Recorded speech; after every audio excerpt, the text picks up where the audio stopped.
से कान्हा का जन्म हुआ है ना, मैं तब से देख रही हूँ, तब से हम पे कोई भी संकट आती है ना, तो अचानक से कोई अपरिचित हमारी सहायता करने आ जाते हैं और जाते समय कान्हा की आज्ञा लेके जाते हैं और कभी कभी तो इसे प्रभु बोल के जाते हैं। बाबा संभालो। यशोदा, इस जानकी को चढ़ो है और विचित्र विचार तुम्हारे मन में है। अरे सब जानते हैं कि हमारा परिवार राजसी, तुम्हें पता ना चलता हो वो, पर हमारे कान्हा को सब राजकुमार ही समझते हैं देखकर, इसीलिए उसे सम्मान देने के लिए सब ऐसा ही करते हैं, और कोई बात ना है।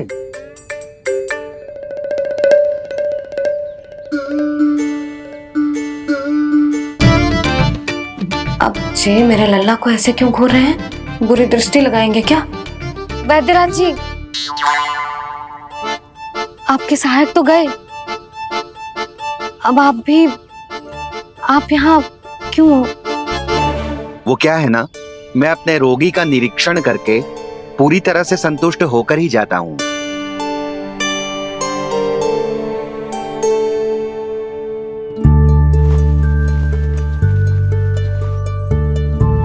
हाँ, संकेत तो अच्छे हैं, कल सुबह तक बिल्कुल ठीक हो जाएगी। धन्यवाद वैद्य जी।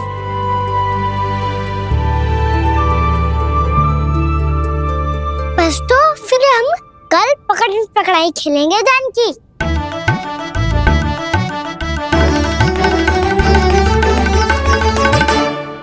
भानु, बंसी, जाकर उस क्षेत्र के चारों ओर बाड़ बनवा दो और वहां सूचना पट्ट भी लगा देना, ताकि जानकी के साथ जो हुआ है वो किसी और के साथ ना हो। शीघ्र जाओ। जी ठीक है।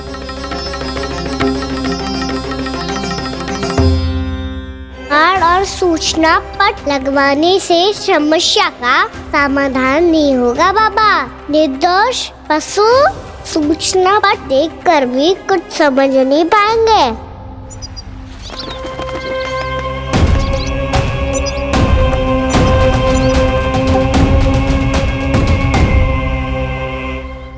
तो तुम्हारे कहने का अर्थ यह है कि व्योमासुर मारा जा चुका है और वो बालक अब भी जीवित है।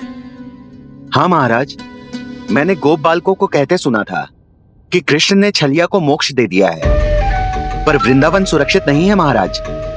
वो एक बहुत बड़ी समस्या से जूझ रहे हैं। कैसी समस्या? गांव के निकट क्षेत्र में किसी विषैले सर्प का निवास है। उसके विष का प्रभाव इतना भयानक है महाराज, जैसे विष ना हो, स्वयं हलाहल हो। मेरी कोई भी औषधि रोगी का उपचार नहीं कर पा रही थी। निकट के क्षेत्र में कहाँ है वो सर्प? गोप मानते हैं कि वो सर्प गांव के निकट यमुना नदी के जल में रहता है। मुझे तो लगता है महाराज, ये कालिया नाग की कथा कोई किंवदंती या लोक श्रुति नहीं, एक सच्चाई है, एक विषैली सच्चाई।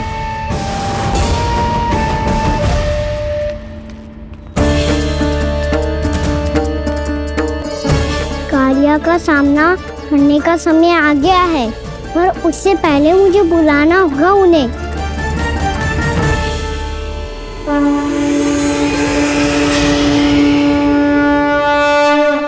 संसार के दारुण भय का नाश करने वाले, सभी कष्टों का हरण करने वाले, विश्व का समस्त ऐश्वर्य प्रदान करने वाले, कमल जैसे लोचन, मुख और चरणों वाले आजानुभुज श्री राम को मैं बार बार नमस्कार करता हूँ। आपदामपहर्तारं दातारं सर्व संपदाम लोकाभिरामं श्री रामम भूयो भूयो नमाम्यहम्। कागभूषोंडी कागभूषोंडी कागभूषोंडी। प्रभु क्षमा करें, मुझे जाना होगा।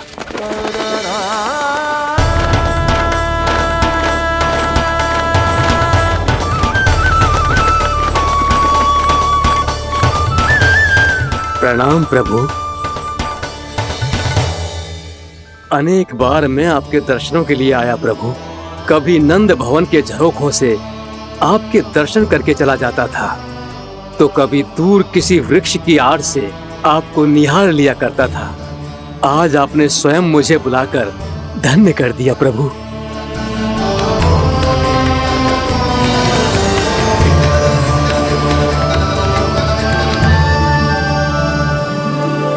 मैंने आपको यहाँ एक विशेष कारण से बुलाया है। आपके श्राप से इस कालिया नाग को मुक्त करने का समय आ गया है। ये तो बहुत ही उत्तम समाचार है प्रभु। इतने वर्ष बीत गए, मुझे आज भी स्मरण है वो दिन जब मैंने उन्हें श्राप दिया था। अपने क्रोध पर नियंत्रण खोकर बहुत बड़ी भूल कर दी थी मैंने प्रभु। बीती हुई घटनाओं पर दुखी होके कोई लाभ नहीं है। हमें भविष्य की ओर देखना होगा।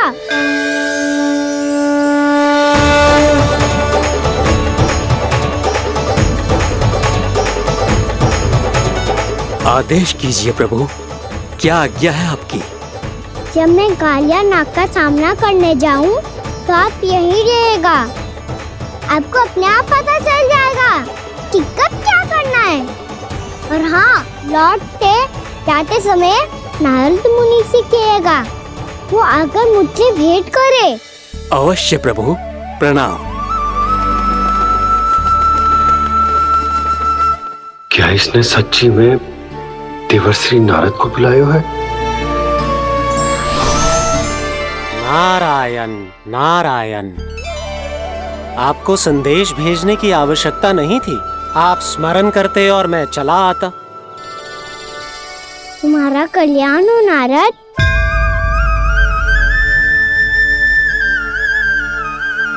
मैंने तुम्हें एक विशेष कार्य के लिए बुलाया है। आज्ञा दीजिए प्रभु। तुम्हें एक बार फिर कंस से भेंट करनी होगी। विचार कीजिए महाराज, क्या आप बिना किसी शंका के कह सकते हैं कि कौन सी पंखुड़ी पहली है और कौन सी आठवीं? उस दुष्ट से भेंट करना स्वयं कीचड़ में उतरने के समान है प्रभु। कमल पुष्प प्राप्त करना हो तो कीचड़ में उतरना पड़ता है नारद। आपका आदेश तो मैं स्वप्न में भी नहीं टाल सकता प्रभु। कंस कालिया नाग के बारे में जान गया है, पर वो उसका सामना करने का साहस नहीं कर पाएगा। मैं आतुर हूँ प्राप्ति, मूर्ख नहीं। मेरी बुद्धि फिर नहीं गई है। मैं स्वयं उस कालिया जैसे महाविषैले सर्प के सामने खड़ा हो जाऊं और अपने ही काल को आमंत्रित कर लूं। तो फिर अपने लाभ के लिए उसका प्रयोग करने का कोई और उपाय सोचिए स्वामी। कुछ ऐसा कीजिए कि यमुना नदी का पूरा जल विषैला हो जाए और वृंदावन वासी उसका उपयोग करे, और आपका काल कहलाने वाला वो बालक स्वयं काल के गाल में चला जाए। उत्तम उत्तम सुझाव है प्राप्ति। अब मुझे उस कालिया तक पहुंचने का मार्ग ढूंढना होगा। उसको विवश करने का कोई उपाय ढूंढना होगा, क्योंकि व्यक्तिगत रूप से उससे भेंट करना असंभव है। असंभव। आप सही कह रहे हैं प्रभु। कंस में उतना सामर्थ्य नहीं कि वो कालिया नाग का सामना स्वयं कर सके। वैसे तो कालिया गरुड़ देव का भी सम्मान नहीं करता, तो फिर वो कंस का सम्मान क्यों करेगा भला? नहीं करेगा, पर कंस तुम्हारा सम्मान अवश्य करेगा नारद। तुम्हारी बातें भी सुनेगा और मानेगा भी। ये मेरी योजना का बहुत ही महत्वपूर्ण भाग है। तुम कंस के पास जाओ और कहो कि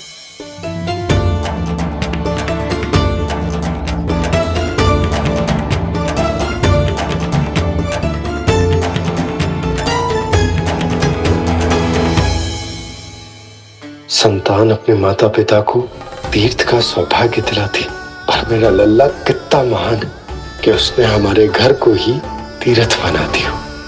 ऐसा तीर्थ जहां मेरी आंखों के सामने भक्त और भगवान का मिलन हो रहा है। जो आज्ञा प्रभु।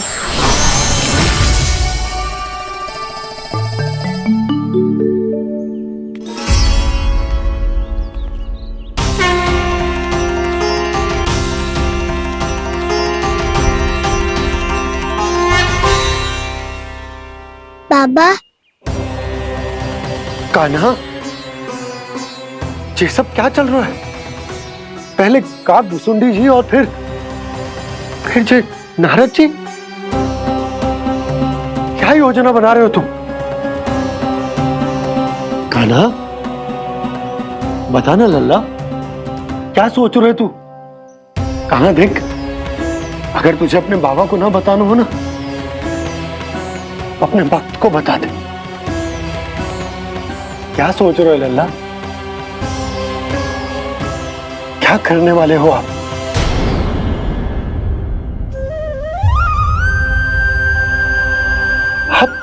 आप इतने दुखी क्यों हो? कान्हा, कान्हा, क्या होगा? क्योंकि मुझे आभास हो गया है बाबा, समय आने वाला है। कौन सा समय आने वाला है लल्ला? शीघ्र ही सब कुछ बदलने वाला है। भैया को मेरा सत्य पता चल जाएगा बाबा।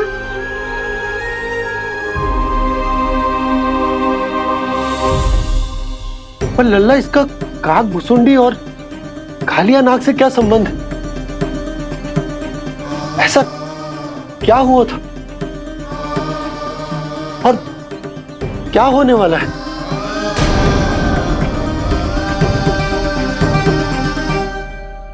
जो होने वाला है बाबा, उसका संबंध उससे है जो सैकड़ों वर्ष पहले हुआ था। महर्षि भृगु के एक वंशज थे वेद शिरोमणि, जो विंध्याचल की पहाड़ियों में साधना कर रहे थे। तभी वहाँ अश्वशिरा नाम के एक दूसरे मुनि आमंत्रण के बिना ही आ गए। कितना सुंदर और शांतिपूर्ण आश्रम है। यहाँ प्रभु की साधना करने में बहुत आनंद आएगा। शीघ्र ही अश्वशिरा मुनि उपस्थिति के कारण होने वाले व्यवधान से बाध्य होकर वेद शिरा मुनि ने अपनी आंखें खोली। कौन हो तुम और यहाँ क्या कर रहे हो? आपके आश्रम में बहुत शांति है मुनिवर। साधना करने के लिए बहुत ही उत्तम स्थान है ये। मैं चाहता हूँ कि मैं भी यहाँ। आप यहाँ साधना करना चाहते हैं, लेकिन इतना भी नहीं जानते कि किसी के आश्रम में प्रवेश करने से पहले उसकी आज्ञा लेनी चाहिए। आप ये भी नहीं जानते कि यदि कोई यज्ञ कर रहा हो तो बिना अनुमति के वहाँ प्रवेश करने से उसकी यज्ञ साधना भंग हो सकती है। आप क्या साधना करेंगे मुनि? आप तो साधना के योग्य ही नहीं हैं। इतना अपमान! एक मुनि के मुख से इतने कड़वे शब्द शोभा नहीं देते। मैं तुम्हें श्राप देता हूँ। जितनी विषैली तुम्हारी जिह्वा है, उतने ही विषैले सर्प बन जाओ तुम। और ऐसा सर्प जो सांस भी ले तो निकट का वातावरण दूषित हो जाए। तुम्हारे इस दुस्साहस के लिए मैं तुम्हें श्राप देता हूँ कि तुम अभी इसी क्षण कौवा बन जाओ, और ऐसा कौवा जो कांव कांव करके अनर्गल प्रलाप करता रहे।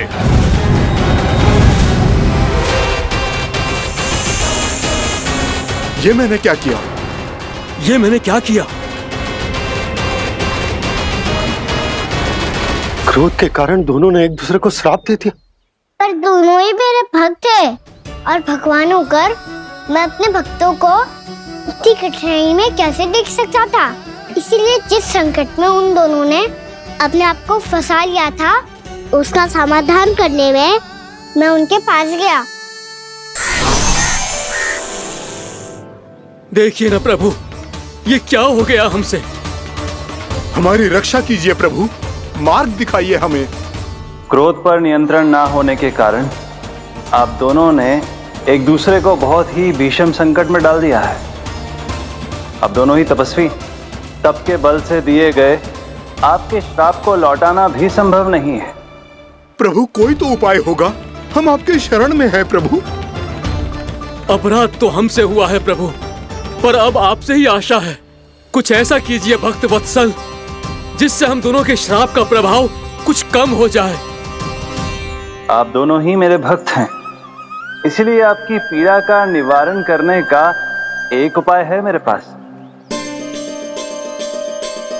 वेद शिरोमणि, जब आप कालिया नाग बनेंगे तो आपको मेरे चरणों को अपने शीश पर धारण करने का सौभाग्य मिलेगा।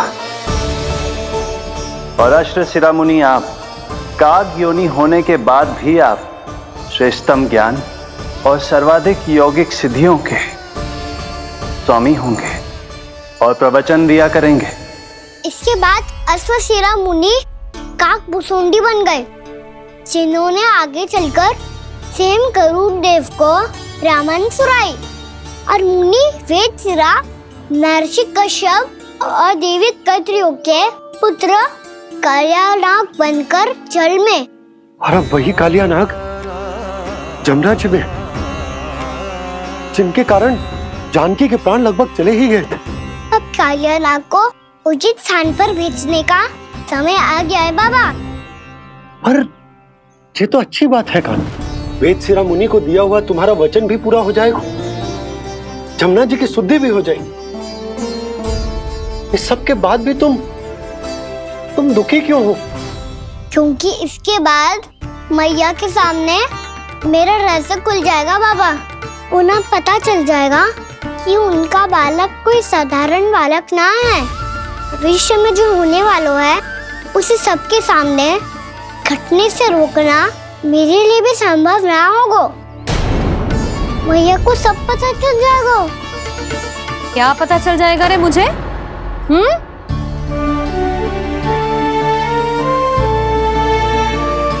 यही कि सबसे अधिक प्रेम मैं आपसे ही करता हूँ। अब बस भी कर, चलो भोजन के लिए बुलाने आई थी तुम दोनों को। भूखा थोड़े ना रहने दूंगी अपने लल्ला को, मेरा लल्ला दुर्बल हो जाएगा ना। आप खिलाओगे तो ही खाऊंगा। हाँ ठीक है, मैं ही खिलाऊंगी। अब चल, आओ जी चल।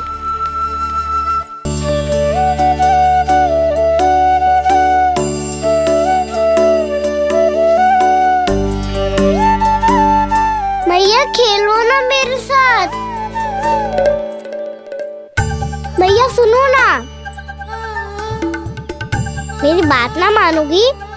अभी बहुत कार्य पड़े लल्ला, देख जानकी को औषधि भी देने जानो है ना। औषधि मैं दे दूंगा, फिर तो खेलोगी ना आप मेरे साथ? पिछले कुछ दिनों से अपनी मैया का अधिक से अधिक प्रेम पाने का प्रयास करो है कान्हा। इसका तो एक ही अर्थ हो सकता कि कछु बहुत बड़ो होने वालों है। कान्हा रुक जा लल्ला। कान्हा क्यों तंग कर रहा है? मैया को पहन लेना। कान्हा, कान्हा, ये क्या करो तूने?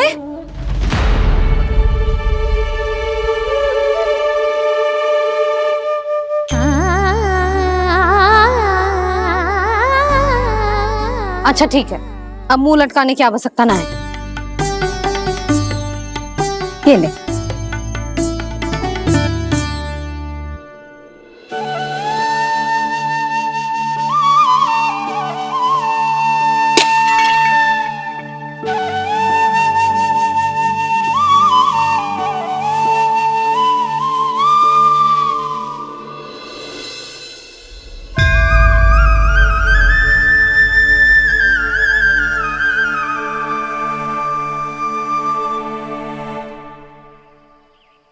तंग करे मैया को खिजाए, खेले रूठे मनाए, लीला अनोखी करके शरारत, कान्हा दंड भी पाए।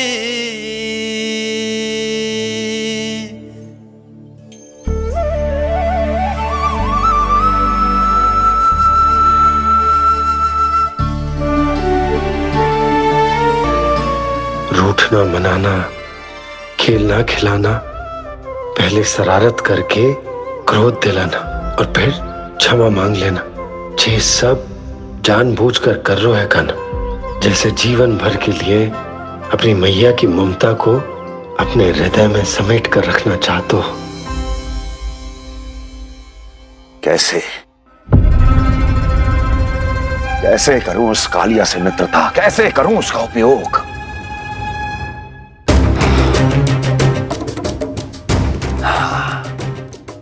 उस पर आक्रमण कर देता हूं और उसे किसी ना किसी तरह से यह विश्वास दिला देता हूं कि यह आक्रमण उस विष्णु अवतार ने किया है। फिर वो क्रोध में आकर सारे वृंदावन वासियों को अपने विष से समाप्त कर देगा। उचित है, ये उचित है। नारायण हरि, नारायण हरि।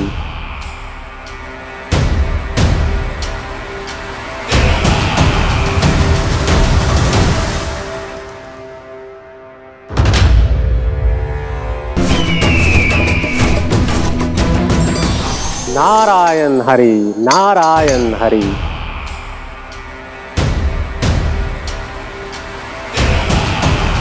प्रणाम देवर्षि। किस योजना में कितना लाभ है और कितनी हानि, यह आंकलन करते करते थक गए होंगे मथुरा नरेश। देवर्षि, आज मेरा ध्यान कैसे आ गया आपको? आप तो सदैव ही मेरे ध्यान में रहते हैं महाराज कंस। सत्य तो यह है कि मथुरा में जो भी हो रहा है मुझसे छिपा हुआ नहीं है। मैं जानता हूं कि आप किसी भी असुर को वृंदावन क्यों ना भेजें, और वो असुर कितना भी शक्तिशाली क्यों ना हो, कृष्ण का सामना नहीं कर पाता। या तो पराजय स्वीकार करके आपके पास लौट आता है, या तो फिर वीर गति को प्राप्त हो जाता है।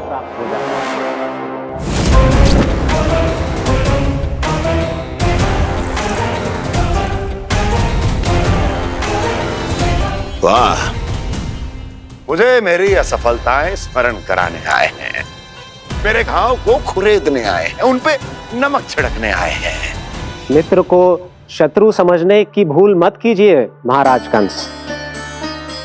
मैं तो आपकी सहायता करने आया हूं। हाँ, और मेरी सहायता। कृष्ण विष्णु अवतार है, आप विष्णु के भक्त हैं। मैं हूं विष्णु द्रोही, फिर भी तो आपके आराध्य को हानि पहुंचाना चाहता है, उसकी सहायता करना चाहते हैं आप। क्या आप निश्चित रूप से कह सकते हैं कि आप ब्रह्मांड के सभी नियमों को अच्छी तरह समझते हैं? अवश्य। आपके लिए बस इतना ही जानना पर्याप्त होगा कि मैं जो कुछ भी कर रहा हूं उसके लिए मेरे व्यक्तिगत कारण है। मैं तो बस आपके हित में पिछली बार की तरह एक सुझाव लेके आया था, पर यदि आप मेरा सुझाव सुनना भी नहीं चाहते तो आपकी इच्छा। नारायण हरि, नारायण हरि। कारण चाहे जो हो, इनके पिछले सुझाव के कारण ही आज मेरे शत्रुओं की संख्या कम है। अन्यथा मैं देवकी के अन्य पुत्रों को भी जीवित छोड़ देता, और आज वो सब अपने भाई के साथ मिलकर उसकी शक्ति को अनेक गुणा बढ़ा देते। ठहरिए देवऋषि।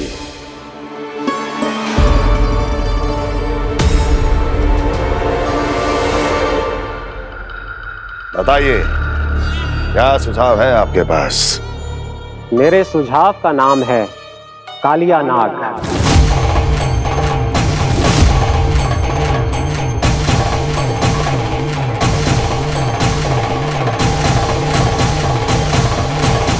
उसके विषय में मैं जानता हूं देवर्षि। तो समस्या यह है कि मैं स्वयं उससे मिलने नहीं जा सकता, उससे भेंट नहीं कर सकता। उस कृष्ण की हत्या के लिए उसको वृंदावन जाने के लिए तैयार नहीं कर सकता। तो मत जाइए उसके सामने, और ना उसे भेजिए कृष्ण के सामने। हर बार आप किसी न किसी असुर को अपने शत्रु के क्षेत्र में भेजते हैं, जहां शत्रु उसका सामना करने के लिए पूरी तरह से तैयार होता है और आपका असुर मारा जाता है। इस बार शत्रु को युद्ध स्थल चुनने का अवसर मत दीजिए महाराज। इस बार योजना का जाल ऐसे बुनिए कि कृष्ण स्वयं उसके पास जाने के लिए विवश हो जाए। कालिया नाग स्वयं काल है, मृत्यु का दूसरा नाम है। उसके विष का उपयोग अपने लाभ के लिए कीजिए महाराज। वैसे कालिया के विष की अधिकता का अनुमान तो होगा ही आपको।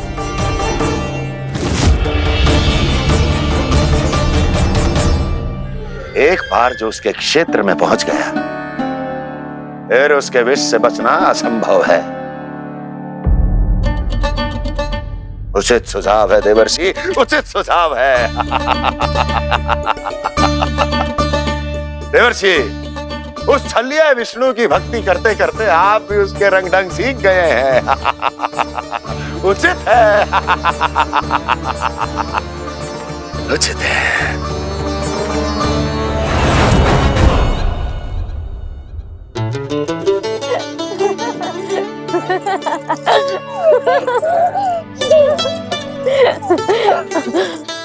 बस बस, बहुत आनंद ले लियो लल्ला।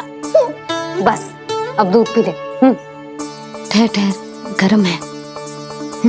जी ले पी।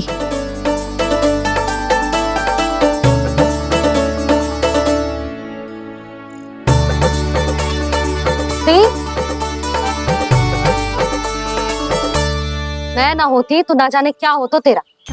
अपने आप दूध भी ना पी सकते है, भावला कहीं का। आपकी इस प्रेम के लिए तो मैं धरती पे आया हूँ मैया। मैं भी यही सोच रहा हूँ यशोदा कि तुम ना होती तो मेरा क्या होता। इसी बात पे थोड़ा दूध और कजू खाने को दे दो। अरे मैं तो भूल ही गई। तनिक ठहर जाओ जी, दूध पी लेना तो आपके लिए भी कछु ले आती हूँ।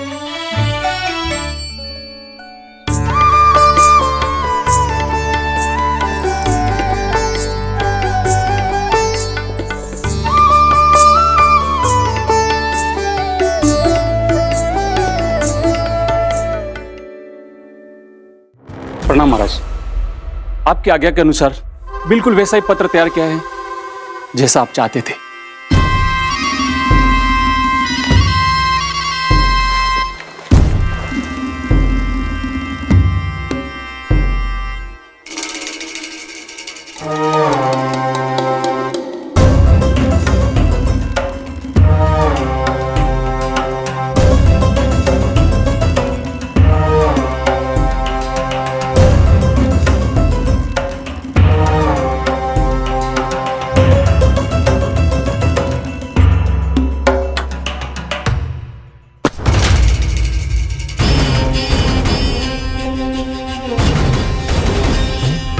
कृष्ण जन्म से लेकर आज तक ये मेरी सबसे महत्वपूर्ण योजना है। इसका सफल होना निश्चित है दूत, किंतु केवल वही करना जैसा मैंने कहा है। जाओ।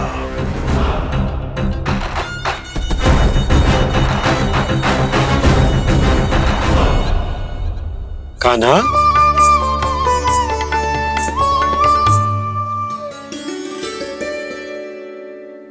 क्या होगा?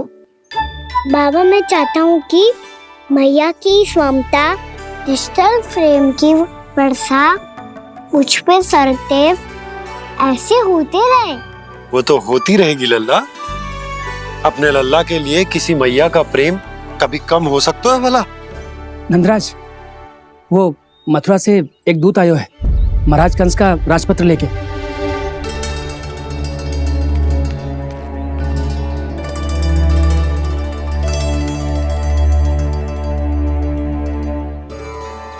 कान्हा अब क्या करने वाला है?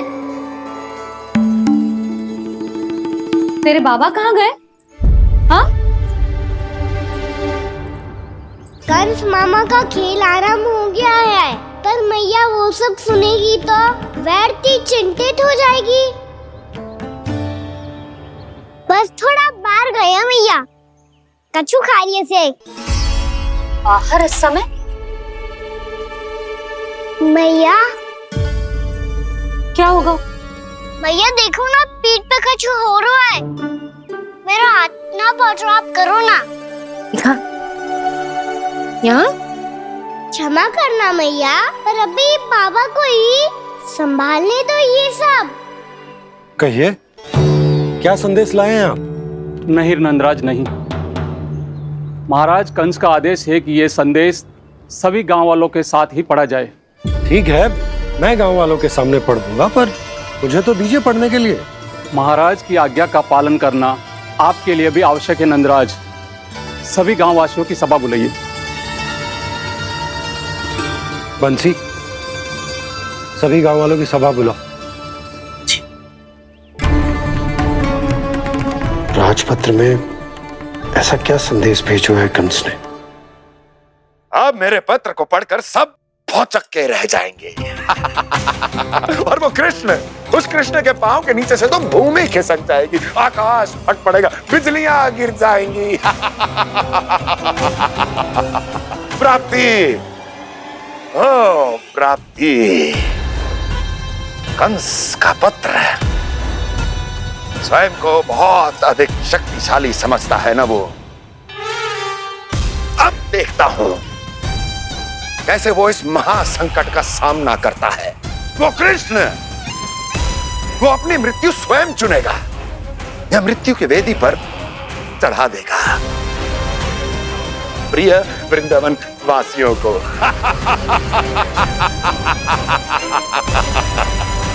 अब आएगा आनंद प्राप्ति, अब आएगा आनंद। सबको इकट्ठा करवा के ही पढ़वाएगो। अवश्य ही कोई विशेष संदेश दिया होगा कंस ने। मैं भी यही सोच रही हूँ सुलक्षणा जी, कछु ना कछु तो विशेष है, पर जे हो क्या सकता है? हाँ, बात तो सही है। ऐसा क्या हो सकता है? सभी गांव वासियों के सामने पढ़ा जाए, कछु तो विशेष अवश्य लग रहे हो। बाहर तक कोलाहल क्यों हो रहा है? मैया, मैया, अब क्या होगा? मैया देखो ना, सर पे कछु हो रहा है। लल्ला, नारायण ने तुझे हाथ दिए हैं ना? पीठ की बात अन्य थी। अपने सिर की सेवा स्वयं कर। सर पे तो हाथ पहुंच रहा है ना?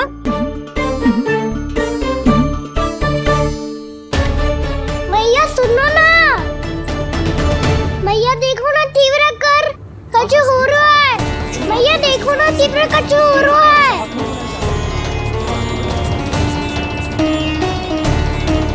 सब लोग आ चुके हैं, अपना संदेश सुनाइए आप। गोपराज नंद और सभी वृंदावन वासियों को सूचित किया जाता है कि मथुरा अधिपति और आप सभी के महाराज कंस ने कल सुबह भव्य पूजा का आयोजन किया है। इसके लिए राज्य को वृंदावन के क्षेत्र के निकट यमुना नदी के मध्य में खिलने वाले 1 कोटि कमल के पुष्पों की आवश्यकता है। इसीलिए आप सभी को यह आदेश दिया जाता है कि ये सभी कमल के पुष्प प्रथम पहर से पहले राजसभा में पहुंचा दिए जाए। तो सारे वो भी प्रथम पहर से पहले कैसे हो सकते हैं? यदि आप ऐसा करने में असफल रहे तो इसे राज आज्ञा का उल्लंघन माना जाएगा और राजद्रोह के आरोप में आप सभी को कड़े से कड़ा दंड दिया जाएगा। स्मरण रहे, यदि कल की पूजा में इन 1 कोटि कमल के पुष्पों का ना पहुंचने के कारण कोई व्यवधान आया तो समस्त वृंदावन वासियों को दोषी माना जाएगा और पूरे गांव को निवासियों सहित धूल में मिला दिया जाएगा। कल प्रथम पहर तक का ही समय है आप सबके पास।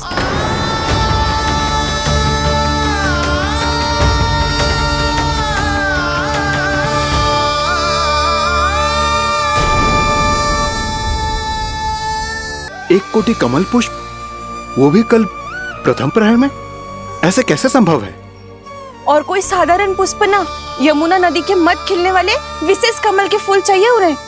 लेकिन यमुना नदी में तो कालिया नाग ने विष घोल के रखा है, तो फिर कैसे हो पाएगा? यह संभव है। हमारी मृत्यु का संदेश भेजा राजा कंस ने।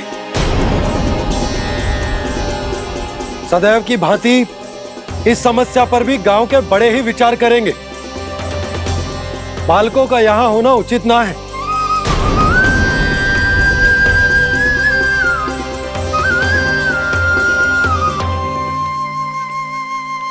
लल्ला, ले जे गेंद ले, जा अपने सखाओं के साथ खेल। सुबह उज्जवल, मधुमंगल वसंता, देखो मैया ने क्या दिया है। चलो खेलें, बहुत आनंद आएगा आज।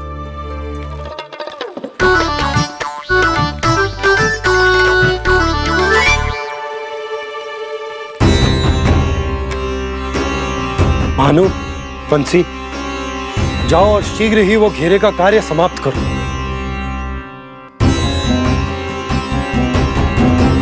पर कछु ना कछु तो करना पड़ेगा ना। पर हम कर ही क्या सकते हैं? पुष्प लाने को और कोई उपाय है भी तो ना। मैं चला जाऊंगा जमुना जी में। वैसे भी मेरे जीवन के कितने दिन शेष बचे हैं। गांव के लिए, समाज के लिए कुछ करके मरूं, तभी तो शांति मिलेगी। ना काका, यदि आप उस विषैले जल में छलांग लगा भी दोगे, किंतु 1 कोटि कमल पुष्प एकत्रित कर पाना आपके लिए संभव ना है। इससे अच्छा है कि मैं चला जाऊं।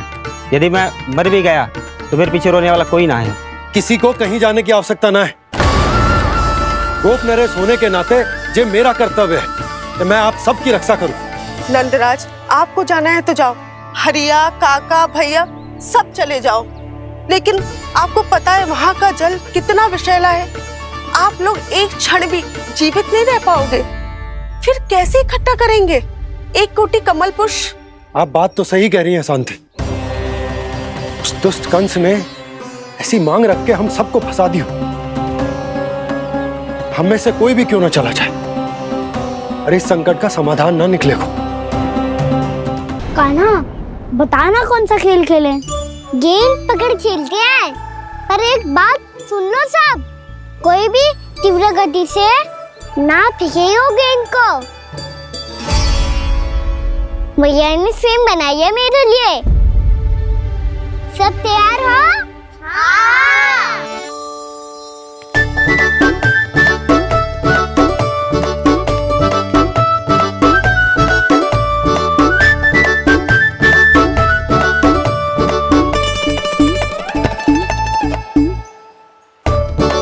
मुझे दो, मुझे दो।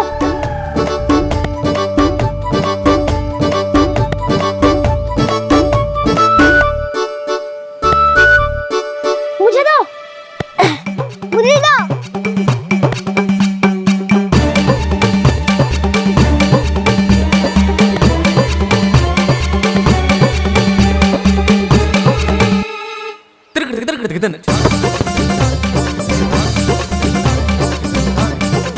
कान्हा, इतनी धीरे से फेंकेगो तो कैसे आनंद आएगो? थोड़ा बल लगा के फेंक। हाँ कान्हा, हम अभी बड़े हो गए हैं, तू अब भी छोटे बालकों की तरह फेंक रहे हो है।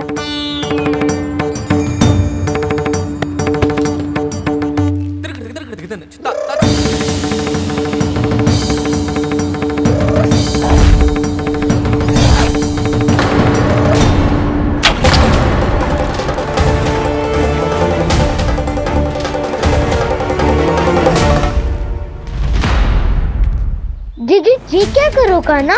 गेंद तो डूब गई।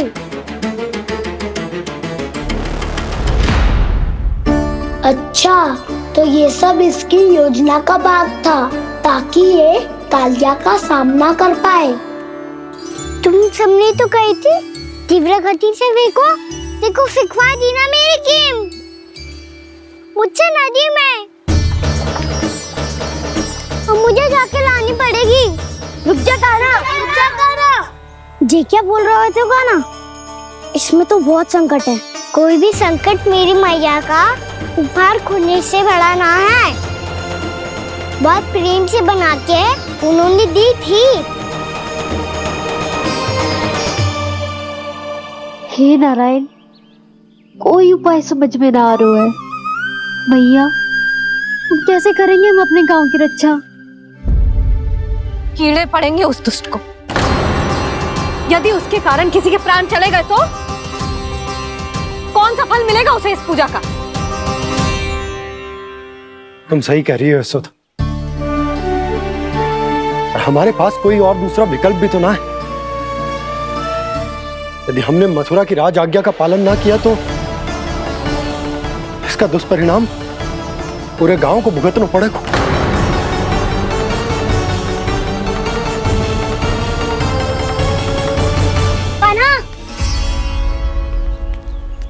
तुम्हें पता है कि तू भगवान है, दिव्य है, बहुत शक्ति है तुझमें। पर फिर भी हम तुझे विषैले जल में ना जाने दे सकते। कुछ होगा तो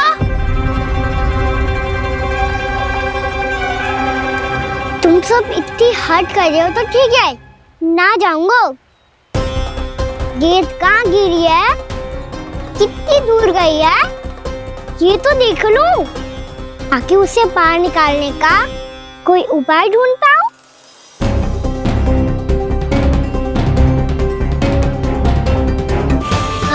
हाँ।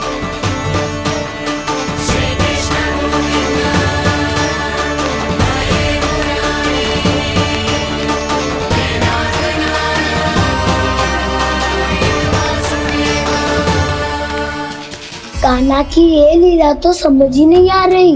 पहले इसने देवश्री नारद को मथुरा जाकर कंस को भड़काने के लिए कहा, फिर स्वयं ही दुखी भी हो गया कि अब इसका रहस्य सबके सामने खुल जाएगा। और अभी स्वयं ही तो इसने कहा था कि गेंद बहुत महत्वपूर्ण है, फिर स्वयं ही उसे नदी के विषैले जल में फेंक दिया।